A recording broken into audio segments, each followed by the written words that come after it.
안녕하세요. 슬기로운 건강생활 주치 이선민입니다. 오늘은 유산균 관련된 꿀팁 드리려고 하는데요. 이거 되게 흥미로우실 거예요. 유산균들은 요새 너무 많이 드시잖아요. 안 드시는 분을 찾기가 오히려 어려울 정도로 국민적인 어떤 애착템이 되어버렸는데, 유산균이 어떤 역할을 하고 이런 내용들도 이제 한번 제가 영상을 통해서 만들긴 할 건데, 오늘은 유산균 먹는 타이밍, 시간에 대한 얘기를 설명드리려고 해요. 유산균 언제 드세요? 공복에 드시나요? 식간에 드시나요? 식후에 드시나요? 뭐가 정답일까요?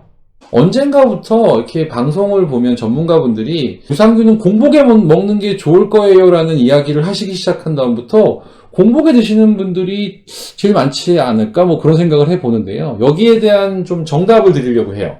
우선 유산균을 먹는 시점이 중요한 이유는 이런 거예요.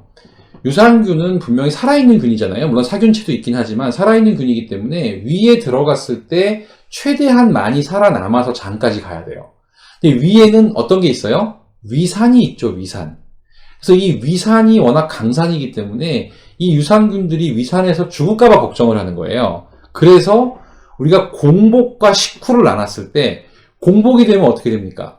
위산이 양이 적어요.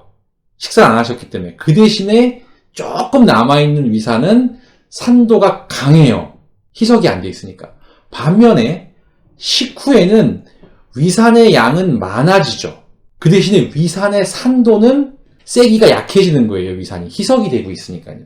그래서 이걸 기준으로 한다면 아침 공복에 드시는 게 조금 좋아 보이고요. 식후 바로 드시는 거에 대해서는 저는 조금 반대인데 어쨌든 간에 위산의 양이 많다 보니까요. 근데 이게 굉장히 어려운 이유는 유산균 제품에 따라서 코팅의 상태도 다르고 심지어는 장용 캡슐을 쓰는 경우도 있고 다양하기 때문에 좀 복잡하긴 했어요.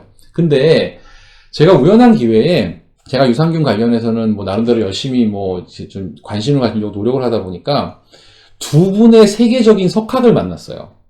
첫 번째 만난 분이 누구냐면 닥터 트부드라고, 이름이 어렵죠. 트부드인데 이분이 덴마크 분이에요. 덴마크 코펜하겐 대학의 미생물학 교수님이에요. 그러니까 덴마크에서 가장 우수한 학교에서 또 미생물학 교수님을 하고 계시고 또 유산균 제품의 포뮬레이션도 하고 계시기 때문에 잘하시는 분이잖아요. 이분이 이제 국내 유산균 관련된 무슨 여러 가지 행사와 제품 론칭 이런 것 때문에 덴마크 대사관 초청으로 오셨었어요. 제가 그 자리에 참석을 했었는데 이분께 물어봤죠. 교수님, 유산균을 언제 먹어야 되나요? 라고 여쭤봤더니 이분이 뭐라 하셨는지 아세요? 그런 걸 물어본 사람이 처음이래요. 자기가 한국에 와서 이런 유사한 질문들을 처음 들어본다는 거죠. 자기는 덴마크에서 들어본 적이 없대요. 되게 충격이었어요. 근데 이분의 이야기가 뭐였냐면 그 얘기를 하시면서 솔직히 얘기해서 한국 사람들이 대단한 것 같아요. 자기도 생각지 못했던 것까지 생각을 하면서 굉장히 과학적이고 굉장히 합리적으로 유산균을 먹으려고 노력하는 모습에 감동했다는 얘기를 하시는 거예요. 그래서 뭐라고 정답을 못 주신 거죠. 저보고 하셨던 얘기는 유산균은 언제 먹느냐보다는 열심히 드시는 게 중요하지 않을까요? 라고 웃으면서 답변을 끝내셨어요. 자, 두 번째 뵌 분은 닥터 옴스테드라고, 이분은 지금은 어떠신지 모르겠는데 그 당시에는 세계 유산균 학회, 프로바이오틱스 학회의 부회장을 하셨고 미국의 하버드 대학에서 내과를 전공한 분이시고요. 역시 이 유산균 포뮬레이션을 하고 계신 분인데 이분한테도 여쭤봤죠. 유산균을 언제 먹으면 제일 좋을까요? 했더니 이분도 똑같은 얘기를 하셨어요. 글쎄요. 저는 필요할 때 그냥 생각날 때 먹는데요. 그래서 되게 당황했어요. 그래서, 이거를 어떻게 정답을 내야 될까. 그러던 와중에 논문을 뒤지기 시작했어요. 근데 논문이 거의 없더라고요. 찾아보기가 어려워요. 그러다가 한 개의 논문을 발견했습니다. 바로 이 논문입니다. 이 내용은 우리 위하고 십이지장 부분을 실험실적인 모델로 만들어서 이 균주를 넣어본 거예요. 단지 여기서 사용된 균주는 이제 코팅이 되지 않은 균주라고 되어 있고요. 그래서 락토바실러스 균주 2개하고 비피도박테리엄, 우리가 비피더스균이라고 하는 이 균주 하나하고 사카로마이시스 보울라디라고 하는 이건 일종의 효모 같은 거 이렇게 요 4가지 균주가 들어있는 한 제품을 갖고 실험을 한 거예요. 원래 이 영상을 계획하기 전에 이 논문에 있는 이 그래프와 표들을 쭉 보여드리려고 했는데 지금 영상 찍으면서 들은 생각이 별 의미가 없을 것 같아요. 그래서 제가 정답을 그냥 알려드릴게요. 이 논문의 결과는요, 식전 30분에 지방이 함유되어 있는 우유와 함께 먹는 게 제일 좋다고 나와요. 헷갈리시죠? 제가 그래프를 안 보여드리는 이유는 거의 의미가 없어요. 그러니까 여기서 지금 실험실적으로 본 거는 식전 30분, 식사와 함께 식후 30분만을 조사를 해봤어요. 그런데 논문의 결과를 보면 락토바실러스 같은 경우에는 식전 30분이 제일 낮긴 한데 거의 차이가 없고요. 식사와 함께 먹는 게 한 요 정도 나온다면 식후 30분에 먹으면 한 요 정도의 어떤 효율이 떨어져요. 근데 이 차이가 생각보다 별로 없어요. 결과적으로는 그 대가들이 했던 말이 거의 맞는 거예요. 왜 그런 걸 따지시죠? 그러나 조금 떨어지긴 하고요. 그 다음에 제가 아까 영상의 초반에 위산만 이야기 드렸지만 담즙산도 중요하거든요. 위에서는 위산, 12지장 내려오면서는 담즙산의 영향을 받게 되는데 담즙산에서 영향을 받는 12지장 부분을 봐도 그 정도의 차이예요.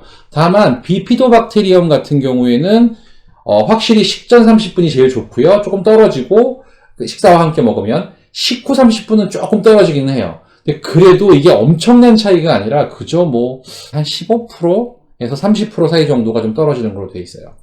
그 다음에 그 사카로마이시스라고 하는 거는 원래 이거는 이스트이기 때문에 굉장히 강력해요. 그래서 위산의 영향을 받지 않아요.